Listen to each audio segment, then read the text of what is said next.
Buenas tardes, les damos la bienvenida a este nuevo webinar, ABC, actualización del sistema de gestión de seguridad y salud en el trabajo con ocasión del COVID-19. AST Consultores es una firma dinámica que brinda soluciones de diseño, implementación y administración de sistemas integrados de gestión a través de asesoría técnica y acompañamiento personalizado con profesionales expertos y comprometidos en el cumplimiento de los objetivos organizacionales, sin importar el tamaño o sector al que pertenezca la organización. Hoy nos acompaña el doctor Freddy Ramírez, administrador de empresas, especialista en gerencia en riesgos laborales, seguridad y salud en el trabajo, auditor para las normas RUC, ISO 9001, 14001, 45001 y NORSOC. Buenas tardes, Freddy. Muy buenas tardes, bienvenidos nuevamente a este espacio que ofrece AST Consultores. En el día de hoy les proponemos una charla donde vamos a brindar pautas muy concretas de los principales aspectos que deben actualizarse en el sistema de gestión de seguridad y salud en el trabajo con ocasión de la pandemia COVID-19 y cómo registrarlos, que es lo importante.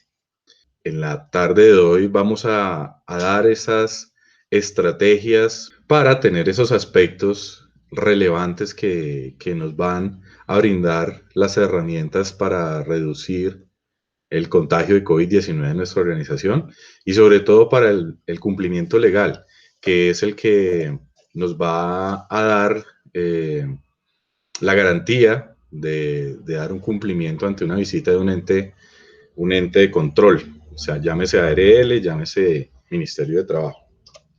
¿Cuál es ese marco legal? Entonces, tenemos desde 2015 el decreto 1072 en su artículo 224626. Recuerden que este pues es el decreto donde se enuncia el marco legal para implementar un sistema de gestión de seguridad y salud en el trabajo. Allí en este artículo nos establece cuáles son esos parámetros para poder implementar la gestión del cambio. Inicialmente, y tengo dos palabras resaltadas allí, el empleador o contratante debe implementar y mantener un procedimiento. Es decir, que esto debe estar documentado y entiéndase como procedimiento el paso a paso para dar cumplimiento a este parámetro. Entonces, ese procedimiento, ¿qué debe decir? Debe establecer la manera adecuada para evaluar el impacto sobre la seguridad y salud en el trabajo que puedan generar los cambios internos, es decir, algunos procesos nuevos, algunas máquinas nuevas, cambios en métodos de trabajo, cambios en instalaciones, adecuaciones, etc. O cambios externos, como la legislación, como evolución del conocimiento en seguridad y salud en el trabajo, entre otros. Y allí, en ese entre otros, pues hoy tenemos una pandemia a nivel mundial que está causando afectaciones a nivel de la salud importantes.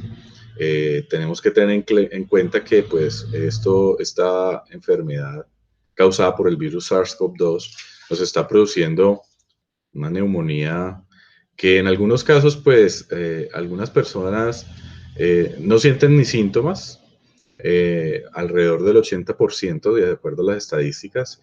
En otros tantos pues sí, esta neumonía causa unas afectaciones que deben ser intervenidas hospitalariamente y pues en otros aspectos se necesita un cuidado especial como ventiladores mecánicos y oxígeno, ¿cierto?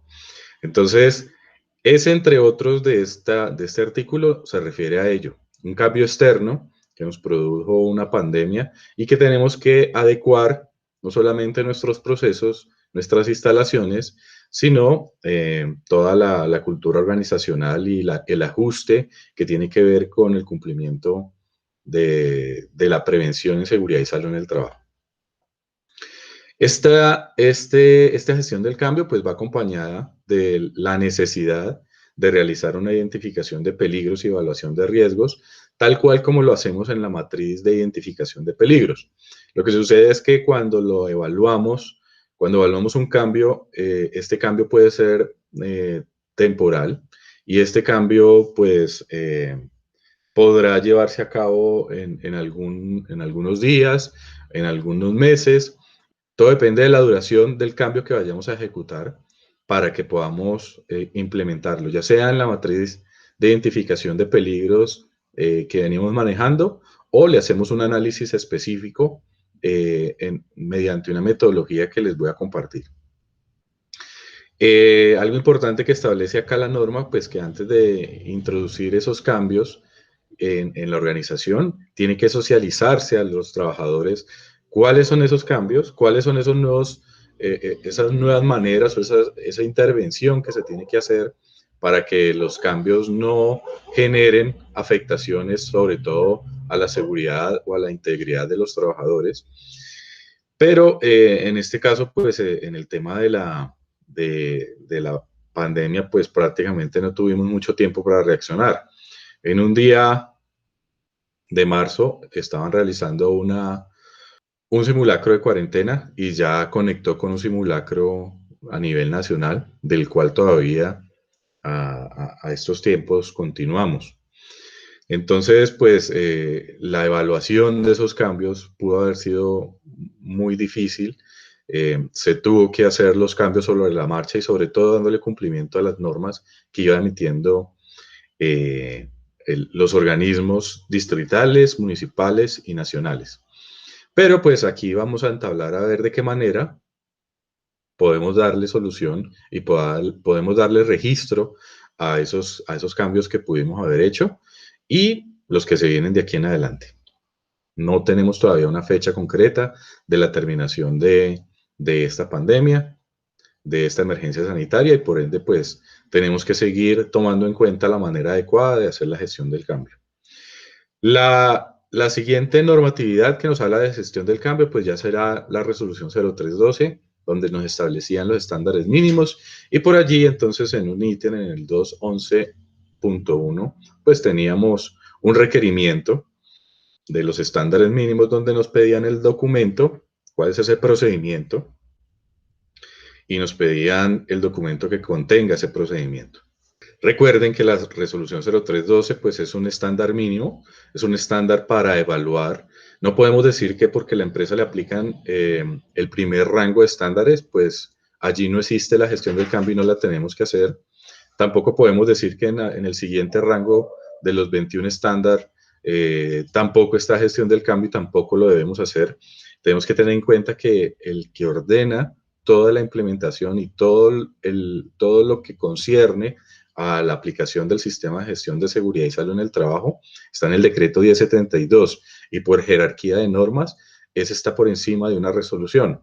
La resolución no podrá ni modificar ni derogar lo que diga un decreto que es de mayor jerarquía. Entonces, toda empresa, si sean 2 trabajadores, un trabajador deberá tener un sistema de gestión completo, como lo indica el decreto 1072. La resolución 0312 simplemente establece lo mínimo que debe cumplir para una conformidad ante un proceso evaluativo, pero no es todo lo que debe cumplir, ¿de acuerdo? Ese es el marco legal. Yo por acá les comparto un análisis de esa gestión del cambio, un procedimiento en el cual se establece el cómo y este formato que es el que se demuestra o registra esa ejecución. Entonces, puede ser tan fácil, tan sencillo como el que les traigo. ¿Qué debe contener? Pues bueno, entonces yo establezco cuál es el área que va a generar el cambio, dependiendo de la estructura organizacional, pues allí existirán áreas o si quieren procesos, como se quiera definir. Y pues puede haber un responsable líder de ese proceso. Vamos a colocar inicialmente, pues, cuál es el número de ese cambio. ¿Qué tipo de cambio voy a realizar? En este caso, el cambio va a ser al sistema de gestión de seguridad y salud en el trabajo. ¿Qué tipo de cambios voy a desarrollar? Bueno, entonces, esto es lo que vamos a ver a través de esta charla, específicamente cuáles son esos cambios que voy a realizar. Voy a realizar cambios en el plan de trabajo, en el presupuesto, las responsabilidades, plan de capacitación, la matriz de identificación de peligros, la matriz legal, la matriz de elementos de protección personal, plan de emergencias y algo nuevo, que es el programa de vigilancia epidemiológica, especializado para COVID-19. El tipo de cambio, sí, voy a realizar un cambio interno, ¿cierto? Causado por unos factores externos. Los factores externos, en este caso, fue la emergencia sanitaria con ocasión del COVID, ¿sí? Ese es el tipo de causa externa que me ocasionó este cambio que voy a realizar. ¿Cuáles son los efectos o consecuencias? Todos los conocemos y lo planteamos en nuestra matriz de identificación de peligros. Y pues la peor consecuencia es el contagio del virus SARS-CoV-2. Ese es el efecto, la consecuencia inmediata. Que la persona se contagie y no sienta nada y sea asintomático, pues va a ser una específica dependiendo del organismo de la persona. Puede que sea sintomático, puede que tenga síntomas leves, puede que tenga síntomas importantes y que necesite tratamiento. Entonces, dependiendo de la predisposición del organismo, pues así mismo van a ser esas peores consecuencias o esos peores efectos en la salud. Después de identificarlo, lo voy a valorar. Planteo la misma técnica, la misma metodología de la GTC 45, en la cual me pide un nivel de eficiencia, un nivel de exposición, nivel de probabilidad, la interpretación del nivel de esa probabilidad, un nivel de consecuencia, nivel de riesgo y la interpretación de ese nivel de riesgo, para darle una aceptabilidad entre 1 a 4. Esa metodología, pues, es de la GTC 45. Pueden utilizar cualquier otro tipo de metodología. No va a ser el caso aquí explicar la metodología. Es algo que ya viene desde el 2015. Las acciones a iniciar, pues entonces, después de haber valorado, tal cual como lo hago en la matriz de identificación de peligros, allí tengo el plan de gestión del cambio. ¿Qué voy a hacer? ¿Cuáles son las medidas de intervención? Entonces hablamos sobre las acciones a iniciar. Este es un proceso real en una organización. La traigo como ejemplo, toda vez que en esta organización hubo el espacio para poder planificar la manera en que se iban a abordar todo tipo de acciones para darle tratamiento inicialmente a evitar el contagio de los trabajadores y también darle cumplimiento a unas normas que salieron. Estamos hablando de alrededor de mediados de marzo, donde inició la pandemia, donde iniciaron las cuarentenas, etcétera, etcétera. Entonces, inicialmente se incluyó al COPAS en la gestión del riesgo. Y es que en el decreto 1072 se establece la obligatoriedad de incluir al COPAS o vigía SST, dependiendo del tamaño de la organización, y se debe incluir tanto en el análisis de los riesgos para para evaluar ese tipo de riesgos ante la gestión del cambio, y se debe incluir en la modificación o actualización del plan de trabajo, que también será consecuencia de la gestión del cambio. Entonces, en este ejemplo, se tomó un área responsable. ¿Quién iba a realizar la inclusión del COPAS? En este caso, el área de seguridad y salud en el trabajo fue quien la incluyó. ¿Cuándo será una fecha probable o límite para poder implementarlo? ¿Cuándo fue la fecha que realmente se llevó a cabo la acción? ¿Y quién fue el responsable de haber culminado esa acción? ¿Y cuáles fueron los resultados? Entonces, al incluir al COPAS, pues existió una reunión del mismo, analizando todas esas medidas preventivas frente a la emergencia de salud pública. Posterior a ello, se estableció que debieran existir unas recomendaciones para los trabajadores y se emitió una circular al respecto. Luego se estableció que debería haber una socialización de etiqueta respiratoria. Entonces se envió a todos los colaboradores una información vía correo electrónico al respecto. Lo mismo pasó con la socialización del lavado de manos. Lo mismo sucedió con el protocolo de medidas preventivas. Se emitió una circular estableciendo cuáles eran las medidas que tomaba la organización frente a esas indicaciones que nos daba las normas. Y pues al final del ejercicio por allá hubo, o al final del mes, o la última medida que se tomó en el mes, era dándole el alcance a un decreto distrital en este caso, en el cual se establecía un día hábil como el inicio de un simulacro de aislamiento preventivo o de cuarentena. Entonces, la organización emitió una circular indicando que ese día hábil se tomaba como un día de descanso remunerado, pero después ese simulacro conectó con el aislamiento, la cuarentena obligatoria a nivel nacional y emitió la circular interna número 4 indicando que las personas deberían continuar en aislamiento preventivo, a quien se les daba esa figura de vacaciones anticipadas o vacaciones parciales para que continuaran allí en aislamiento, en ese tipo de aislamiento obligatorio que ya conectó con un decreto nacional. Entonces esta sería la manera en que se hace el análisis de la gestión del cambio. Es una propuesta de un formato para que se plantee el análisis de acuerdo a lo que solicita la norma y al final este análisis debe ser impreso, debe ser firmado por el COPAS para dar fe que el COPAS participó en él y pues los responsables implicados, llámense líderes de proceso, la gerencia, el responsable de seguridad y salud en el trabajo, bueno, todos los que sean implicados en esta gestión del análisis. Con la pandemia nos exige también que existan unas nuevas responsabilidades.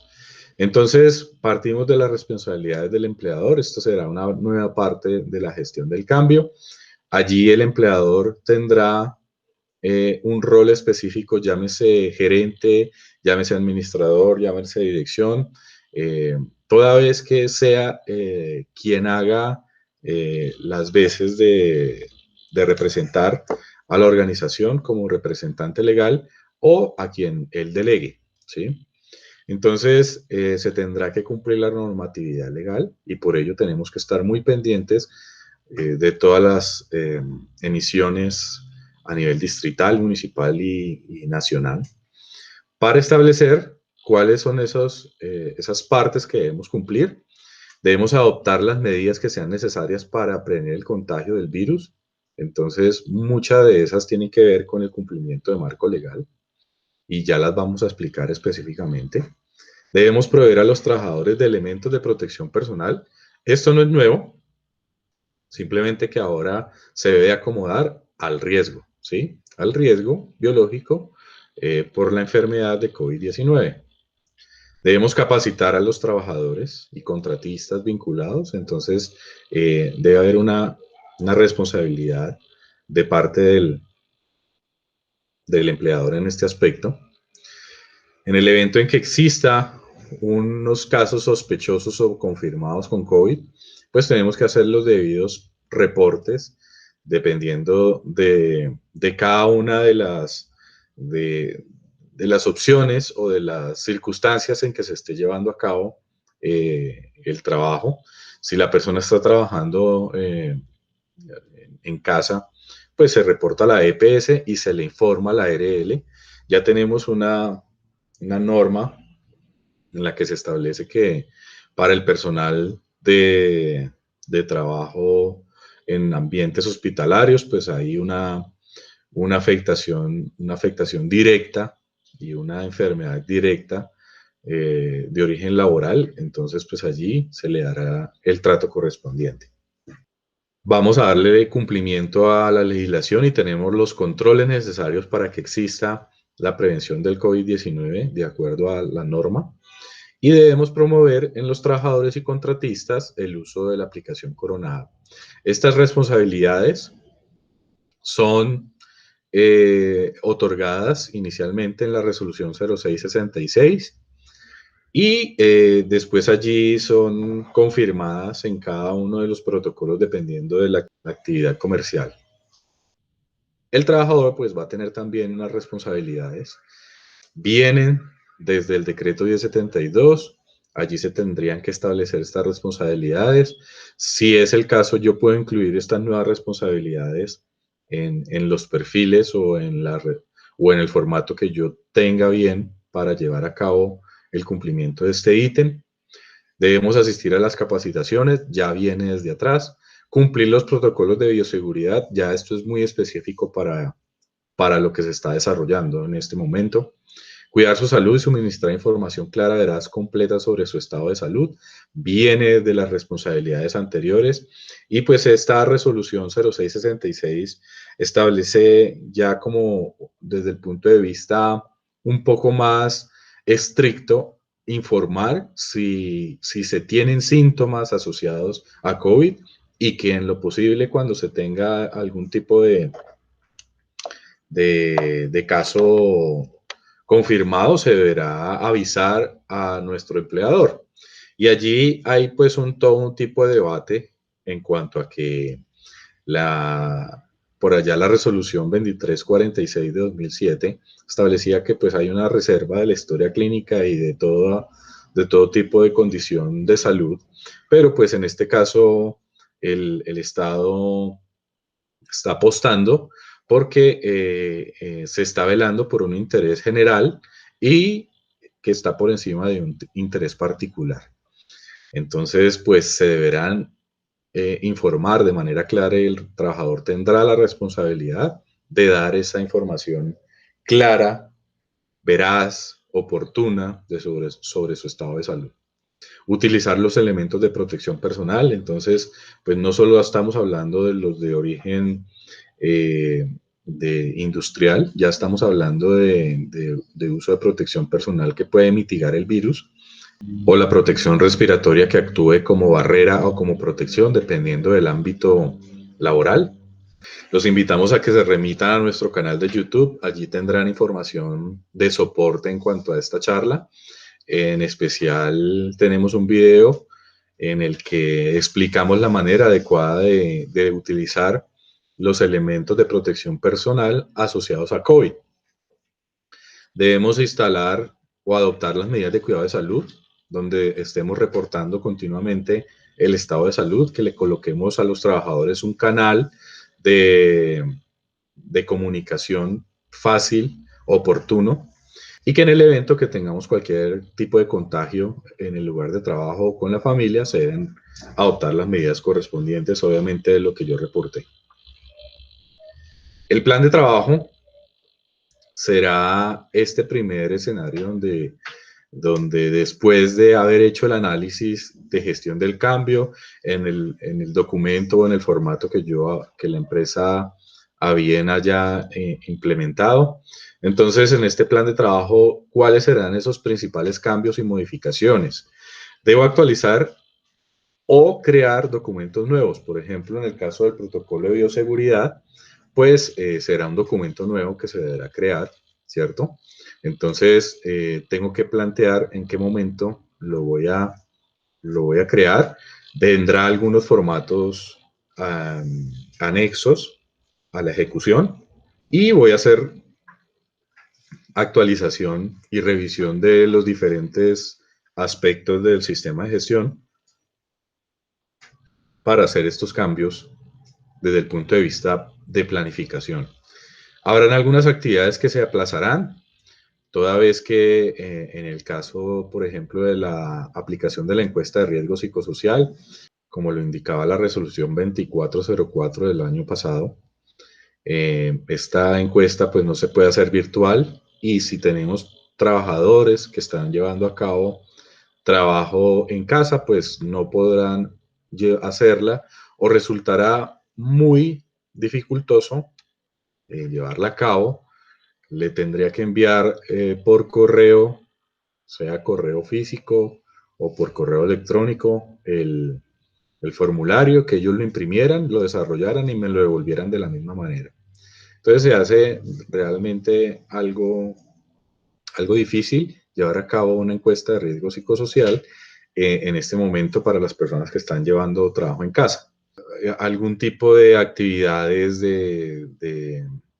de encuestas, de inspecciones de puestos de trabajo. Bueno, entonces ese tipo de actividades se deberán aplazar con una fecha tentativa y si llegada esa fecha aún no se consiguen las condiciones para llevarla a cabo, pues tendrá que volverse a aplazar.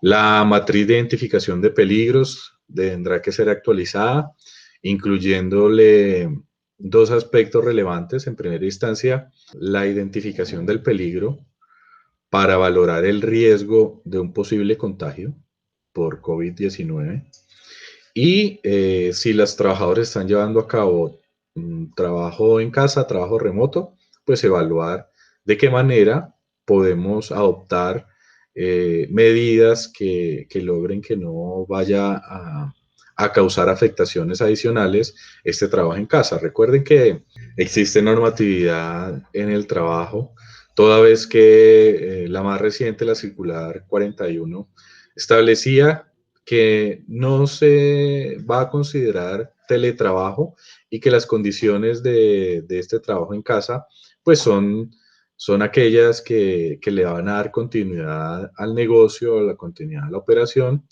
pero no será responsabilidad del empleador adecuar puestos de trabajo, hacer mediciones de iluminación, pero como recomendación, pues sí tenemos que adoptar unos parámetros mínimos de seguimiento a esos casos del trabajador que no cuente con una mesa adecuada de trabajo, que no cuente con un equipo, que no cuente con conectividad.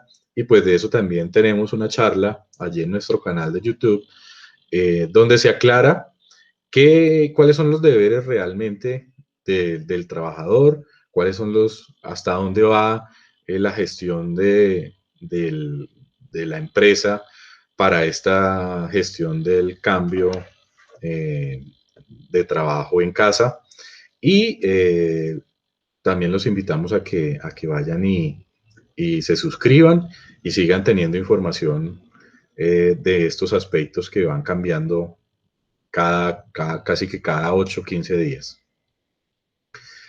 El plan de capacitación, entonces debemos actualizar los temas, debemos incluir nuevos temas específicos a este nuevo peligro, a esta nueva condición, y ya les vamos a indicar cuáles.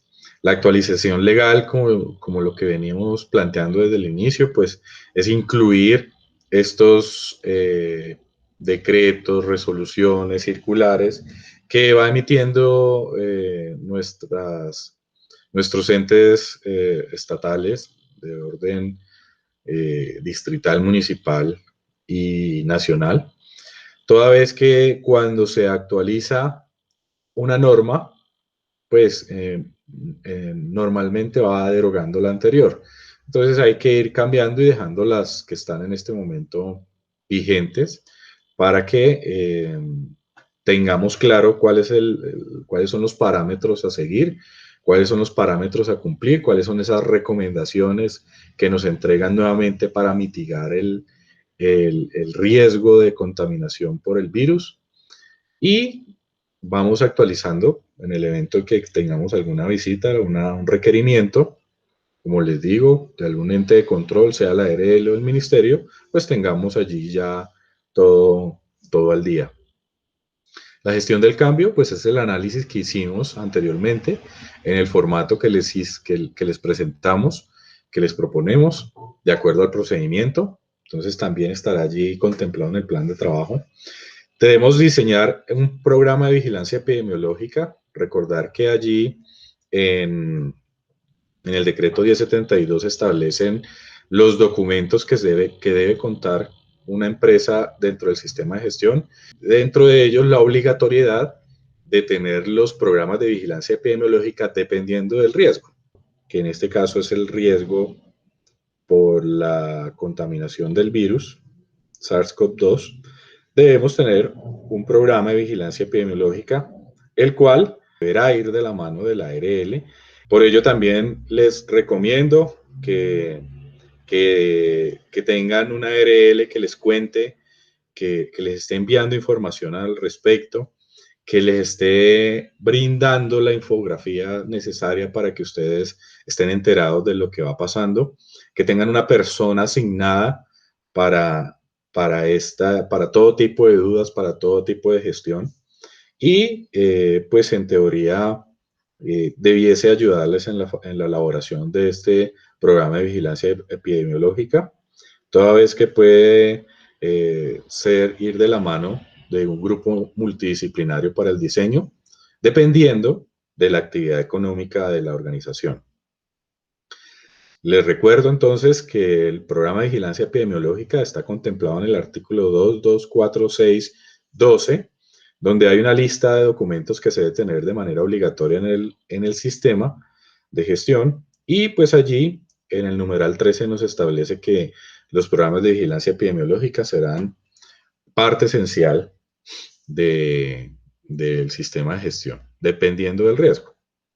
Vamos a actualizar el plan de emergencias. Hay un ítem, hay un espacio específico para indicarles cuáles son los cambios específicos a este plan de emergencia.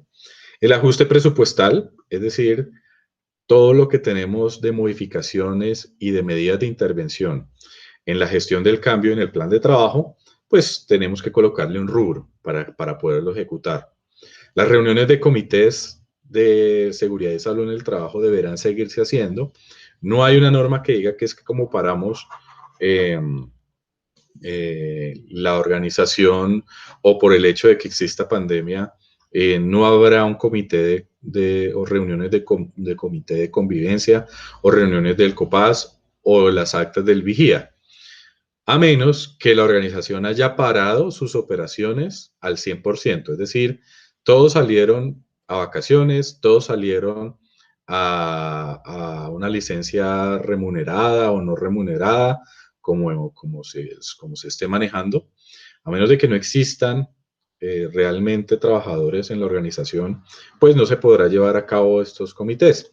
Pero si la organización continúa con trabajo en casa, deberán implementarse las, las estrategias y la metodología para que puedan seguirse llevando a cabo los comités de convivencia, comités de seguridad y salud en el trabajo como el COPAS. Los exámenes médicos también deberán llevarse a cabo, el de ingreso, el de periódico, el del retiro, y pues algunas IPS han instaurado la telemedicina para llevar a cabo la realización de estos exámenes médicos.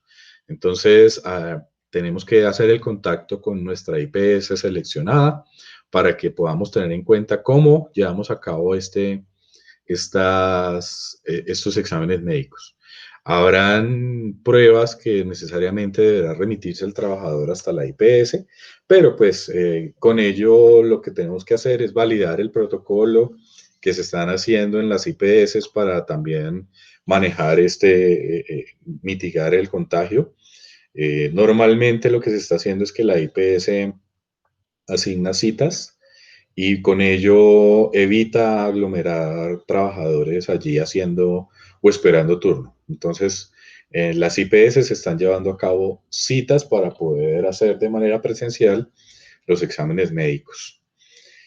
En este tema de los exámenes médicos, pues he escuchado también que si se incluye la prueba COVID como parte de los exámenes médicos de ingreso o periódicos, y pues esto realmente es debatible, o la filosofía de realizar un examen médico es para evitar que el trabajador esté expuesto a un factor de peligro que pueda agravar su condición dependiendo de la enfermedad o de la preexistencia que tenga.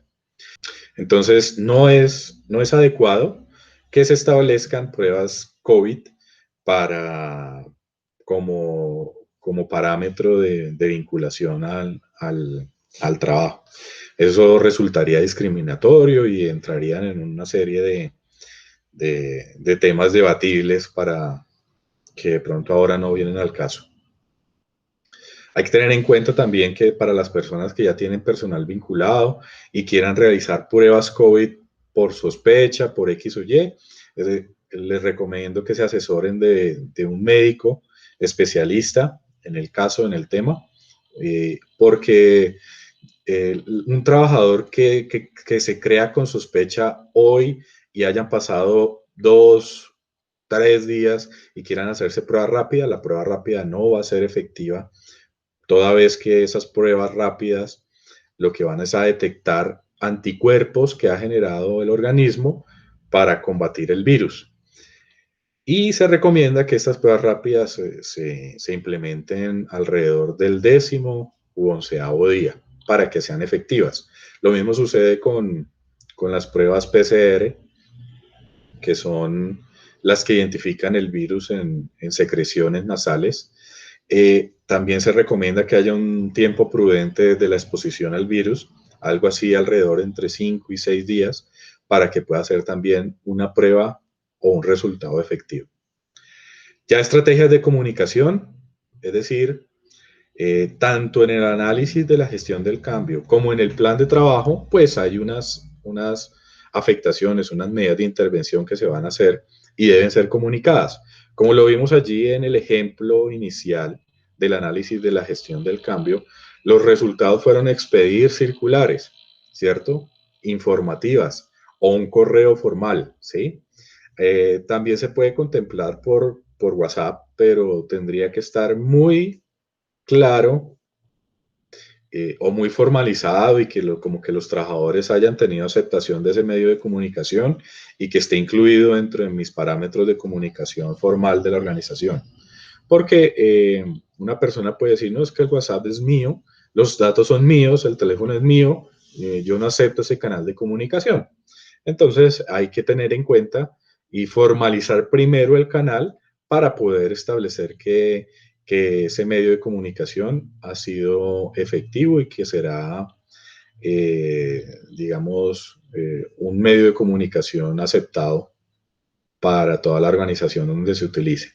La idea es que se monten estas estrategias de comunicación en circulares, en memorandos, en correos a correos institucionales, etc. Ya cuando llegamos al presupuesto, entonces planteamos esas medidas de intervención.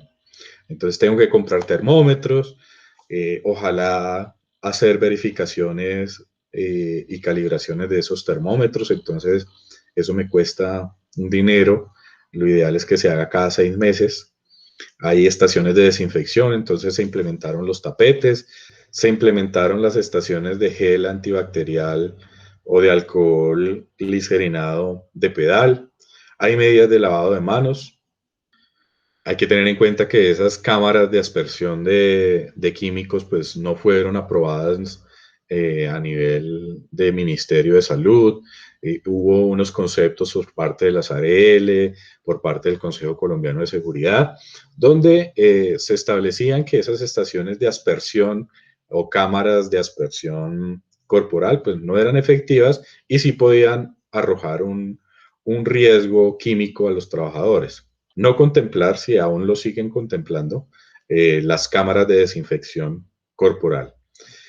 En las medidas de lavado de manos, pues entonces tenemos algunos instalaron lavamanos portátiles a la entrada, pero sin embargo a quienes dejaron sus baños y lavamanos como venían, pues entonces debieron o se debe contemplar un mayor consumo de jabón, un mayor consumo de toallas desechables o el consumo de toallas desechables si se tenía todavía aquella toalla de tela, ¿cierto? Porque estas toallas de tela ya no se pueden tener. El consumo del alcohol glicerinado, y no solamente el glicerinado, que es el que cuida las manos, sino el alcohol normal, que es el que se hace desinfección para las superficies, para los equipos, para las herramientas, para los vehículos, todo lo que sea de contacto con el trabajador deberá ser desinfectado en lo posible con alcohol al 70%. Si no se contemplaban los casilleros dentro de las organizaciones, pues entonces, sobre todo para el área de manufactura, de obras, como lo más operativo, entonces se tiene que tener casilleros y que son dobles, que se deben desinfectar y que es que los trabajadores deben llegar con su ropa de calle, desinfectarse, cambiarse y colocarse sus EPPs desinfectados previos del día anterior, ¿cierto? Porque pues el alcohol también es para desinfectar elementos de protección personal que sean de, que no sean desechables. Debemos colocar señalización. Es muy importante la señalización porque es lo que le va a dar gestión y recordación a los trabajadores del cumplimiento del protocolo que se instauró en la organización. La compra de tapabocas, ¿cierto? De las mascarillas quirúrgicas, eso también hace parte de un rubro adicional que se tiene que contemplar. Los protocolos nos exigen que existan canecas exclusivas para la disposición de estos residuos potencialmente peligrosos como los tapabocas desechables, los guantes, todo lo que tenga que ver con paños donde se desinfectaron, entonces tienen que ir a una caneca exclusiva. Y de la desinfección estricta, entonces allí los protocolos nos establecían que debemos hacer una desinfección de áreas por lo menos 2 veces al día, una desinfección de los equipamientos. Nos pide también que exista un control a plagas, entonces estas plagas pueden convertirse en vectores que pueden transportar el virus entre la organización, entre las instalaciones, entonces por ello también debe haber un control de plagas. Y la desinfección y la limpieza y desinfección, pues en algunas organizaciones tenían una empresa contratista que les hacía ese proceso o una vez a la semana o 3 veces a la semana o van todos los días. Entonces, para esas empresas donde se estaba llevando a cabo solamente 1 o 2 o 3 días a la semana, en este momento tiene que convertirse a diario. Mientras esté llevando a cabo la operación, tendrá que existir limpieza y desinfección. Que si se quiere seguir contando con este servicio cada día o cada 2 o 3 días, pues tendrá que asumir ese rol de limpieza y desinfección alguien de la organización para que lo sigan haciendo. Pero eso tendrá que ser a diario. Y ahora, estas medidas de intervención, pues ustedes tienen que garantizar que tengan evidencia física de, de esta ejecución. Entonces, en alguna visita o en alguna revisión por ente de control, pues nos van a pedir el termómetro, que cómo lo están llevando a cabo, cuál es el registro donde se está tomando la temperatura, ¿cierto? En algunas organizaciones optan por hacer un videíto de cómo es el protocolo de ingreso de los trabajadores, ¿sí? Las fotos de la señalización en todos los lugares y las áreas de trabajo, la fotico de la caneca, bueno, y pues obviamente los registros de desinfección estricta o de control de plagas. Los elementos de protección personal, entonces, pues se hace necesario, no se podrán compartir, entonces, pues ya no se pueden compartir los cascos que yo colgaba a la entrada de la planta, pues ya no se pueden compartir. Tiene que haber cascos específicos para cada persona. Y si alguien quiere entrar a la planta que sea visitante, pues deberá traer su casco, ¿sí? Los horarios flexibles, las herramientas de trabajo en casa, pruebas COVID, como lo explicaba ahora en la diapositiva anterior, pues eso tiene sus costos. Entonces hay que proyectar los costos de qué pasará si mi trabajador no tiene un puesto de trabajo adecuado en su organización. Pues no tengo la obligación, digamos, la empresa no tendrá la obligación como lo establece en la ley de teletrabajo, pero pues si quiere que se siga haciendo su trabajo de manera adecuada, pues tendrá que proveerle una estación de trabajo acorde, que el computador le quede a su altura, que haya una silla medianamente cómoda, y eso pues tendrá unos costos en el presupuesto. Este punto de los temas de capacitación será específicamente lo que requiere la ejecución del protocolo de bioseguridad y deberán existir registros para ello, ¿sí? Entonces, tenemos que tener de alguna manera la socialización de la etiqueta respiratoria de nuestros trabajadores, lavado de manos, el uso adecuado del tapabocas, el aislamiento y distanciamiento, las medidas de prevención y selección y uso y mantenimiento de los EPPs, protocolos de bioseguridad, protocolos de limpieza y desinfección de vehículos, medidas al regresar y salir de casa, medidas en caso de convivir con una persona de alto riesgo, signos y síntomas y reporte de condiciones de salud relacionados al COVID, mitigación de la exposición, manejo y disposición de los residuos, toma de temperatura, el plan operativo normalizado para el COVID-19. Esto tiene que ver con lo que va en el plan de emergencia. Riesgo psicosocial por cambio y reporte de condiciones de salud.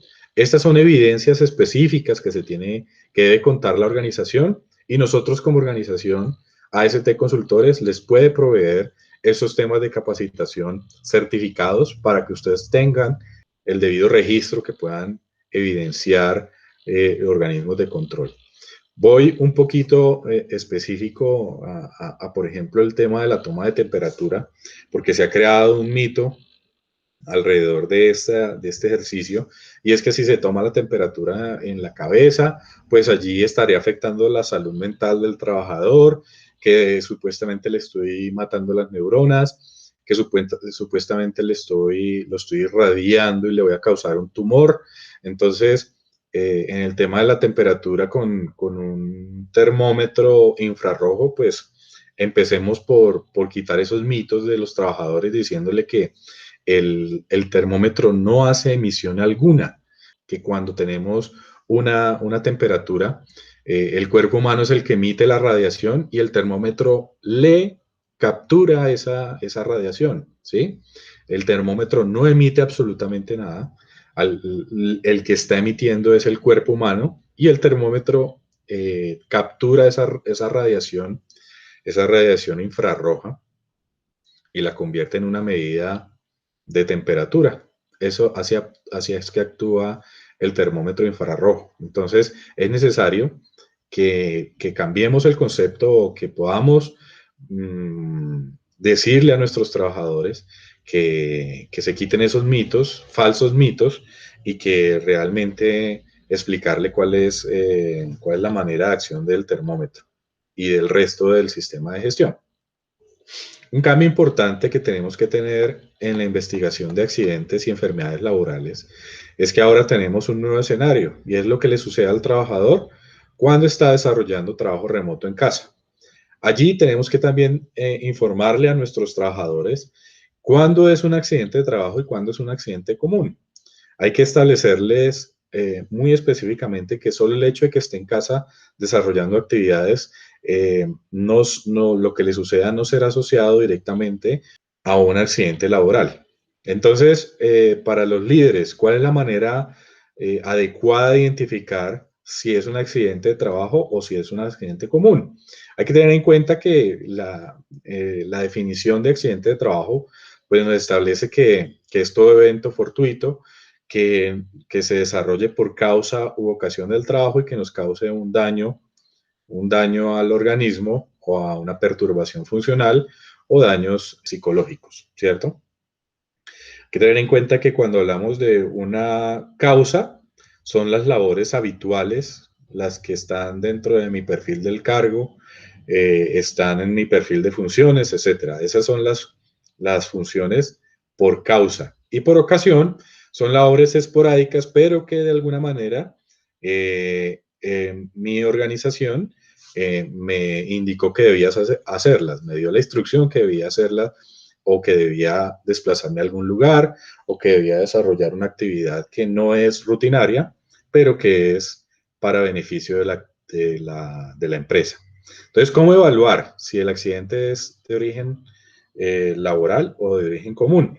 Básicamente, se tienen que hacer estas dos preguntas. Las respuestas a estas dos preguntas le darán la orientación. Entonces, en primera instancia, la primera pregunta es, ¿la labor que está desarrollando el trabajador es asociada al cargo o era por orden de la empresa? Y segundo, ¿a quién beneficiaba la actividad que realizaba el trabajador? Pongamos dos ejemplos. El primero, entonces, el trabajador tiene su estación de trabajo en la casa, tiene su mesa, tiene su computador, tiene su silla, está desarrollando allí sus actividades, pero se levantó a mirar el almuerzo, ¿cierto?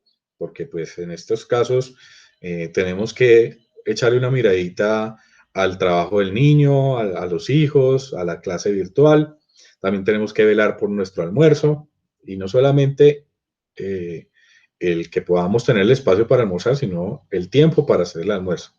Entonces, de pronto, el trabajador o trabajadora fue y le echó una miradita al almuerzo y allí saltó algo que le quemó el brazo. Primera pregunta, ¿la labor que causó el accidente es asociada a las funciones del cargo o fue por orden del empleador? Entonces, pues, lógicamente, hacer el almuerzo no está en las funciones del cargo, ¿verdad? Por más de que esté trabajando en casa, las labores no tendrán nada que ver con cocina, ¿cierto? Entonces, en primera instancia, esa primera pregunta no tiene nada que ver con las funciones del cargo. ¿Y a quién beneficiaba la actividad que realizaba el trabajador? ¿A quién beneficia el almuerzo? Al trabajador para cuando vaya a llevar a cabo su hora de almuerzo, que está por fuera de la jornada de trabajo. Entonces allí, pues fácilmente se identificará que es un accidente de origen común y que no tiene nada que ver con la actividad laboral, a pesar de que fuera a mirar el almuerzo o fuera a mirar la cocina en su jornada o en su horario laboral. ¿De acuerdo? Otro ejemplo. El trabajador tiene su puesto de trabajo en casa, pero es necesario que envíe un documento escaneado y resulta que debió salir a una papelería para que le enviaran su documento escaneado a donde le indicó la organización que tiene que presentarlo. En el camino pisó mal, bajó mal un andén, se dobló el pie y tuvo un esguince. Entonces, ese es el accidente, evaluémoslo para saber si el accidente fue de origen laboral o común. ¿La labor era asociada a las funciones del cargo o fue una orden del empleador? Entonces allí tenemos que sí, ¿cierto? La organización le indicó que tenía que o que debía hacer esa actividad para enviar el documento escaneado. ¿Y a quién beneficiaba la actividad? Pues era una actividad que era por un proceso importante de la organización, ¿cierto? Entonces, al responder las dos preguntas que sí, evaluamos y nos damos cuenta que el evento fue de origen laboral, ¿de acuerdo? Entonces, esa es la mejor manera de evaluar un evento que a pesar de que se esté llevando en casa, pues se puede establecer si es de origen laboral o común. ¿Qué hacer si alguien tiene síntomas asociados a COVID-19? Pues entonces esto hará parte del plan de emergencia, ¿cierto? A pesar de que lo podamos tener en el protocolo, también lo vamos a llevar a nuestro plan de emergencia en un plan operativo normalizado. Lo que nos dice el protocolo, pues es comunicar al jefe inmediato, la compañía de reportar el caso a la EPS, a la Secretaría de Salud. Hay que hacer la desinfección de las zonas y las áreas donde el trabajador estuvo. Si el trabajador está en casa, en trabajo remoto, pues debe reportar a la EPS y se debe reportar a la Secretaría de Salud. Si es un COVID-19 positivo, debemos hacer la lista de las personas con que han estado en contacto estrecho a menos de 2 metros por más de 15 minutos, con el caso confirmado en los últimos 14 días. Y eso lo establece en la resolución 0666 y debemos reportar también a CoronaApp. En el plan de emergencia vamos a diseñar, este es un bosquejo básico del plan operativo normalizado que debe incluir, que se debe incluir en el plan de emergencia, junto con el plan operativo de qué hacer en caso de incendio, qué hacer en caso de sismo, qué hacer en caso de una sonada, de un paquete sospechoso de, al parecer, por actos terroristas, por inundación. Bueno, todos estos procedimientos dependiendo de la ubicación y de las amenazas que haya establecido la organización. Entonces allí, en este plan operativo, yo coloco que voy a asegurar la escena, voy a hacer la valoración y atención primaria, voy a determinar el estatus del paciente y hago una valoración de atención secundaria, dependiendo del criterio. Hay que tener una formación básica de qué hacer en caso de una persona con COVID-19, ¿cierto? Si no saben dar los primeros auxilios, si no se tienen los elementos adecuados en el botiquín, porque nuestra recomendación es entonces tener una mascarilla N95, de pronto una careta o unas gafas transparentes. Ya con esa protección, yo puedo acercarme y darle acompañamiento a ese trabajador que tiene una posible afectación por COVID-19. ¿Sí? Recuerden que hay una diferencia entre el elemento de protección de barrera, eso lo podemos ver en nuestro video de los elementos de protección personal en nuestro canal de YouTube relacionados con COVID-19. Vamos a notificar al jefe inmediato, al responsable, vamos a llamar a la EPS, a la Secretaría de Salud, y allá nos darán la indicación de qué hacer con el trabajador, si lo van a recoger dependiendo de los síntomas que presenten o si se tiene que remitir a su vivienda. Vamos a informar a la ARL, en primera instancia es una información, no se va a reportar nada, solamente informamos que tenemos un caso sospechoso o un caso positivo, ¿cierto? Y al tener el caso positivo, pues ya tendríamos, dependiendo de la ARL, qué hacer el FUREL y reportar adecuadamente las condiciones del trabajador. Vamos a llevar al trabajador a una zona aislada, tenemos que establecerlo en nuestro protocolo. ¿Cuál es esa zona aislada que tenemos que tener en el caso de un evento sospechoso? La persona va a estar quieta, tenemos que tener toda nuestra bioseguridad.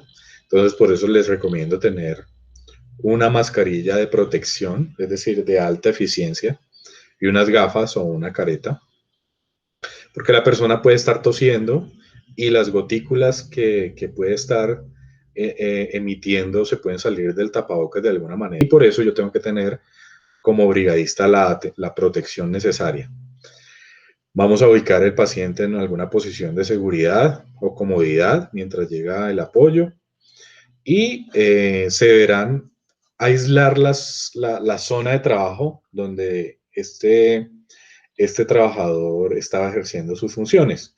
Hay que enviar a una desinfección inmediata esos espacios donde el trabajador estuvo y ya llevar a cabo las instrucciones que nos establezca el centro asistencial o la EPS o la Secretaría de Salud, si lo vienen a recoger o debemos llevarlo, bueno, ya es cuestión de hacer la remisión de acuerdo a las recomendaciones que nos dan y hacerle seguimiento a las condiciones de salud de ese trabajador.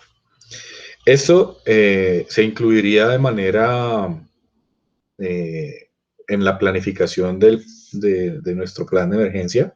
Debemos, ojalá, ponerlo en práctica con un simulacro y debemos socializarlo a todos los trabajadores. ¿Listo? Todo lo que hemos hablado tendrá que ser socializado de alguna manera.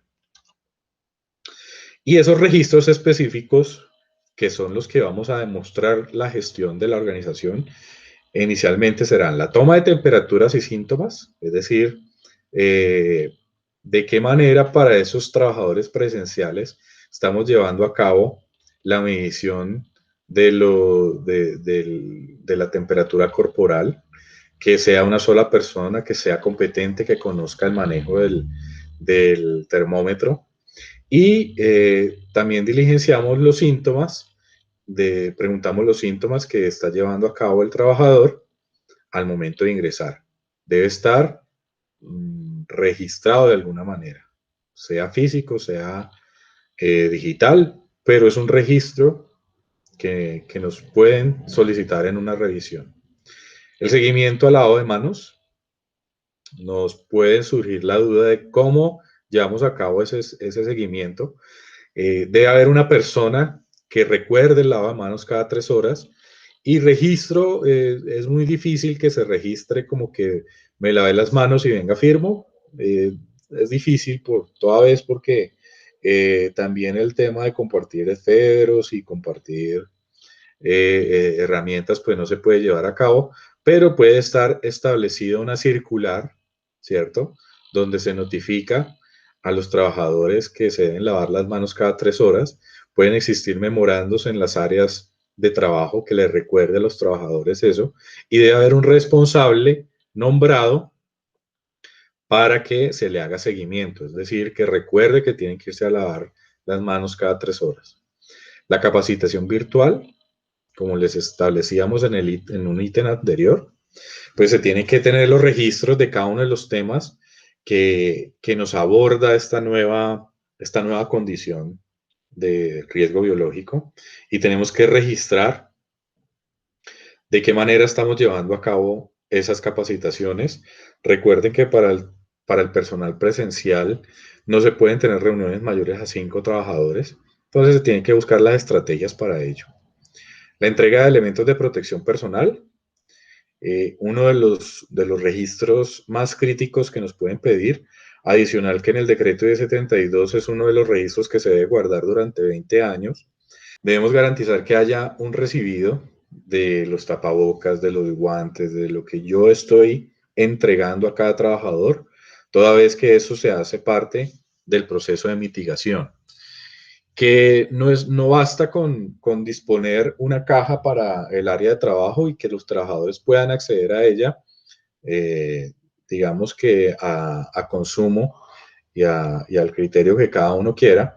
Si se quiere, entregue cajas a un área de trabajo y que todos firmen y que se le ha entregado para que sea de uso diario, y el trabajador firme por una entrega de 15, de 20, de 30 tapabocas, pero que exista el registro de la entrega. No se puede dejar solamente con la disposición del elemento a que se lo tome a criterio. Debe existir el registro. La limpieza y desinfección, entonces debe haber un registro por escrito de cada trabajador que tenga su control de que si es una máquina, entonces limpió el panel, limpió la carcasa y desinfectó herramientas. Y deja por escrito que lo hizo ese día. Tiene que ser a diario y nos piden ese registro. Entonces hay que tener en cuenta que para todas las áreas de trabajo debe existir registros de limpieza y desinfección. Para las áreas de alimentación, pues el uso del desinfectante para el horno microondas, la desinfección de las sillas, la desinfección de las mesas, tiene que quedar muy por escrito ese tema. Las hojas de seguridad de los químicos que se estén utilizando, entonces la recomendación es usar el alcohol para desinfección de equipos, máquinas, herramientas, superficies, e hipoclorito para la desinfección de pisos, de baños, de zonas comunes, ¿sí? Entonces allí se tiene esos dos elementos, básicamente la hoja de seguridad de esos dos, de la hoja de seguridad del gel antibacterial o alcohol glicerinado, como se quiera llamar, que si se quiere utilizar otro tipo de químicos, hay que tener muy en cuenta el análisis de la hoja de seguridad, que cuáles son esos riesgos adicionales que pueda tener el uso de esos químicos desinfectantes, como quiera llamarse amonio cuaternario y todo tipo de desinfectantes clínicos. Y hay en la resolución 0666 se establecen un enlace de consulta a una entidad estatal estadounidense que regula el medio ambiente y nos recomienda determinadas sustancias químicas para hacer esa desinfección. Cuando hayan hecho el análisis, pues tener la hoja de seguridad para ello. Los registros fotográficos de esas actividades, de todo lo que hemos hablado, pues si es el presupuesto, entonces estará en un formato dispuesto donde se haya realizado el presupuesto.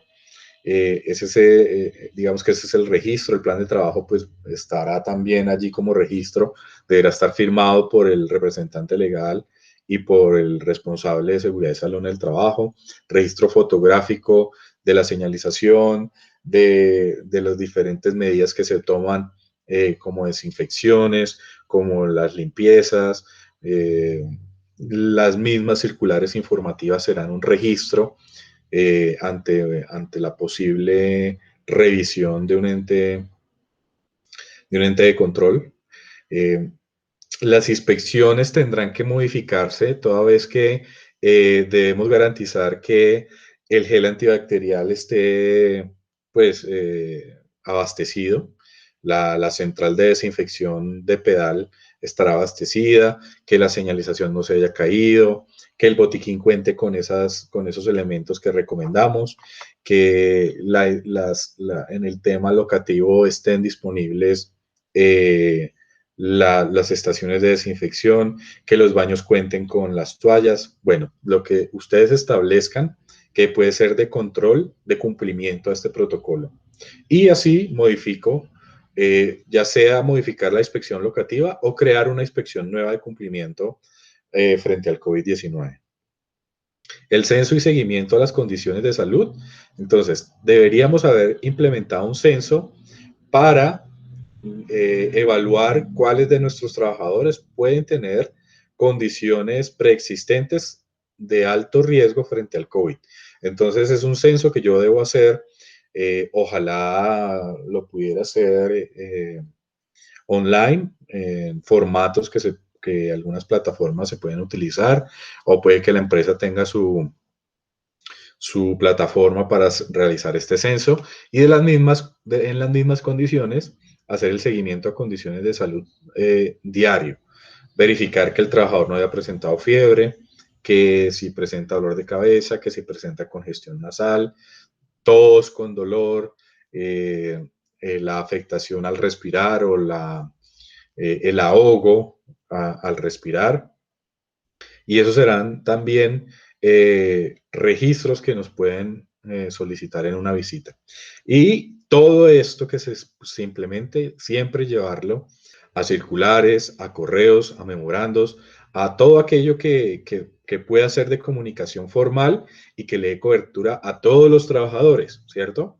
Porque pueden haber trabajadores que no tienen correo electrónico porque son conductores, ¿cierto? Entonces, pues, la medida para ellos será una circular informativa donde haya de alguna manera un recibo de la información. Esas son nuestras recomendaciones y nuestras experiencias en cuanto a la asesoría que brindamos. Ahora vamos al espacio de las preguntas. Bueno, entonces la primera pregunta.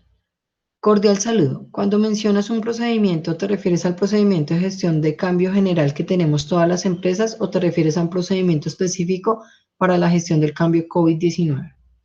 No, la gestión del cambio viene desde el procedimiento del decreto 1072 para cualquier cambio. Entonces ahora lo que tenemos es un cambio por la pandemia y aplica el mismo. Es decir, hay que verificar si los componentes que tiene ese procedimiento son algo similares a lo que explicamos al inicio de esta capacitación, de esta charla, y simplemente ejecutarlos. En el caso de que recién se esté diseñando e implementando el sistema de gestión de seguridad y salud en el trabajo, ¿en qué parte del proceso se empalma el protocolo? Pues lo ideal es que el protocolo sea un documento adicional y estaría dentro de los procedimientos o planes o documentos, como le quieras llamar, pero está allí diseñado, debe estar diseñado adjunto a todos los procedimientos que tengas en el sistema de gestión. Tengo empleados que se han contagiado en el periodo de vacaciones, pero al llamar a la ARL me dijeron que no debía reportar porque no fue contagio en las oficinas. Pues la ARL tiene razón, no se reporta como un FUREL, ¿cierto?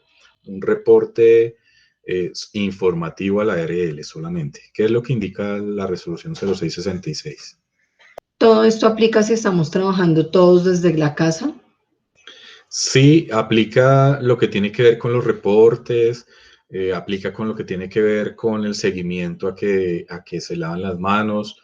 Deben existir las capacitaciones virtuales empezando por aquellas que tienen que ver con la afectación psicosocial, con la afectación osteomuscular, pero la gran mayoría tendrá que ver con todo tipo de trabajador.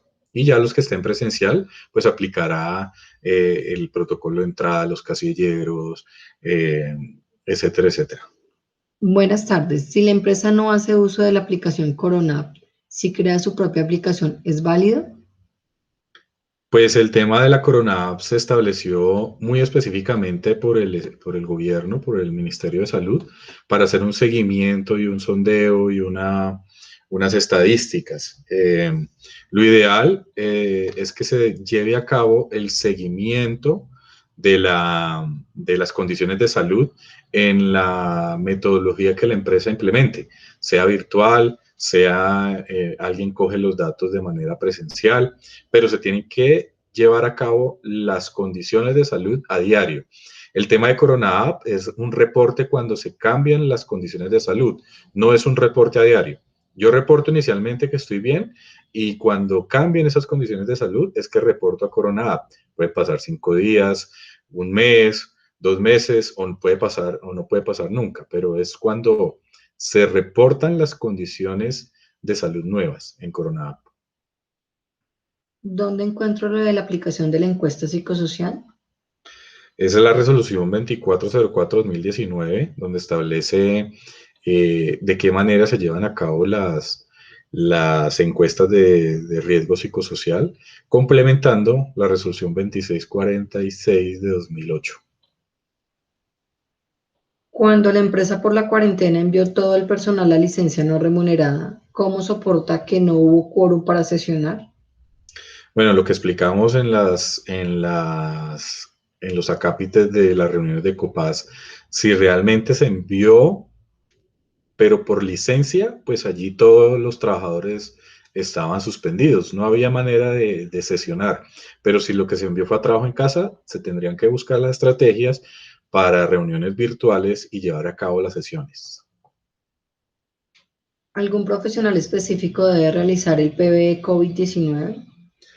En teoría, pues tiene que ser el responsable del sistema de gestión con licencia. Recuerden que todas las actividades del sistema de gestión deben ser soportadas por un profesional o un técnico, un tecnólogo con licencias en salud ocupacional o seguridad y salud en el trabajo. ¿Cómo se diseña un PBE COVID-19? ¿Qué norma lo solicita o lo exige? Bueno, ya habíamos hablado que la norma específica, no hay una norma específica que hable de la implementación del programa de vigilancia epidemiológica de COVID-19. Lo que tenemos es en el decreto 1072, en el artículo 2, 2, 4, 6, 12, hay una lista de documentos que se deben tener obligatoriamente. En el numeral 13 nos habla de los programas de vigilancia epidemiológica y que pues este programa de vigilancia tiene que estar asociado al riesgo específico. Entonces, desde el 2015 con el decreto 1072, tenemos la obligatoriedad de diseñar programas de vigilancia epidemiológica. Para una organización donde se tiene contacto con familias y comunidades, ¿es válido suministrar tapabocas convencionales? El tema de estas actividades que puedan llevarse a cabo en comunidades que pues no tenemos muy bien el dato si pueden existir casos o no, pues la idea es que en primera instancia tener en cuenta que el tapabocas convencional o mascarilla quirúrgica normal, yo le estoy proveyendo una protección a donde voy. Es decir, si yo soy asintomático y no tengo el virus, pues no voy a propagarlo. Pero si es una comunidad donde se establece que sí hay como un nivel de contagio alto, pues allí tendría que manejar más que un tapabocas de barrera, una protección de alta eficiencia y una careta y unas gafas. Es como lo que se tenía que manejar. ¿Cómo debe ser el manejo de la prueba rápida del COVID-19? Lo digo porque tuve un trabajador que estuvo en contacto con una persona que dio positivo. Ese trabajador se le realizó la prueba rápida, le dio negativa y y ya le reincorporaron de nuevo a la empresa, pero lo he notado con malestar. Lo que sucede es que las pruebas rápidas tienen un periodo mínimo para que sea efectiva. Entonces, los profesionales de la salud hablan que debe ser de por lo menos 11 días para que esa prueba rápida sea efectiva. De lo contrario, es muy probable que el caso haya sido un falso negativo, ¿sí? Y lo mismo pasa con las pruebas PCR, que deben resguardarse por lo menos unos 5 días antes de practicarla. ¿Las personas con aislamiento les deben dar incapacidad médica? Bueno, con el decreto 676 se estableció la nueva inclusión a la tabla de enfermedades, que pues son las enfermedades directas y las enfermedades laborales. Se incluyó el COVID-19, sin embargo, es enfermedad directa para los trabajadores de la salud. Allí hay dos códigos por los cuales pueden expedir eh, incapacidad. Una cuando es COVID confirmado y otra es cuando tiene síntomas y tiene un virus que no es determinado. En estos dos escenarios van a darle incapacidad. Sin embargo, cuando envían aislamiento preventivo sin síntomas, pues no va a haber ningún tipo de incapacidad y pues allí hay normas desde el punto de vista del Ministerio de Trabajo de cómo manejar esa situación en el evento en que ni EPS ni ARL van a reconocer subsidios a incapacidades. ¿Los registros de lavado de manos de ingreso deben ser diarios o aleatorios? Pues estos registros como tal, como les digo, no es que deban existir un registro de cada vez que me lavé la mano. Una fotografía también se puede entender como un registro, pero es la manera en que se garantice cómo se deben lavar las manos y cada cuánto, cada 3 horas. Los elementos de protección personal, por lo menos, ¿qué tiempo mínimo? El elemento de protección personal se debe cambiar a deterioro, ¿no? Entonces, una vez se establezca, que se identifique que ha perdido eficiencia, que está sucio, que está deteriorado, se debe cambiar. Pueden pasar 5 días, pueden pasar 10 días, pueden pasar 30 días, pero dependiendo de la calidad del elemento, asimismo se establece su periodicidad. Ahora, lo que son desechables, pues se tendrán que cambiar a diario. ¿Cada cuánto debería cambiarse la mascarilla N95 M3 a nivel empresarial donde la persona está en contacto con más de 20 personas en turno? Ahí sí ya hay recomendaciones desde el punto de vista del nivel de exposición. Lo ideal es que si se está desinfectando a diario, se puedan cambiar en un nivel de exposición de aglomeraciones cada semana. O lo que suceda primero, si se deteriora o se ensucia. Cuando un trabajador presenta síntomas asociados al COVID, ¿cuánto tiempo debe aislar? Allí las normas establecen que son 14 días de aislamiento preventivo. Hay que tener en cuenta que el aislamiento será cuando exista una persona que tiene síntomas. Entonces, pueden ser síntomas gripales o pueden ser síntomas asociados al COVID, pero en este momento no hay manera de separar cuál es cuál. Entonces, de manera preventiva, una persona con síntomas se aísla durante 14 días. Ahora bien, desde el otro punto de vista, una persona que viene de otra ciudad, que viene con contacto o que ha estado con contacto con una persona sospechosa, entonces entra en cuarentena. La cuarentena también será de 14 días, aunque no tenga síntomas, de manera preventiva por el posible contacto de alguien frente a una condición insegura. ¿Qué pasa si los trabajadores no usan la Corona? Digamos que la aplicación Corona App establece una responsabilidad en los trabajadores de reportar porque es el canal que dispuso el Estado. Que la obligatoriedad de hacerlo no, pues eso sí es difícil controlarlo. En el decreto 614 del Ministerio de Tecnología de la Información y las Comunicaciones, pues establece que es un canal dispuesto para que para que digamos, el gobierno pueda establecer una información actualizada y veraz. Lo establecen como un deber, y en la resolución 6666 es un deber de la empresa propiciarlo, ¿sí? No es que se convierta en obligatorio, se propicia el uso de esta aplicación de a manera de apoyo a los organismos estatales. Bueno, de esta manera finalizamos la sesión de preguntas. Agradecemos su participación. Le recordamos que las memorias del video se comparten a los correos de inscripción y asimismo estarán en nuestras redes sociales, en el canal de YouTube, al cual invitamos a suscribirse.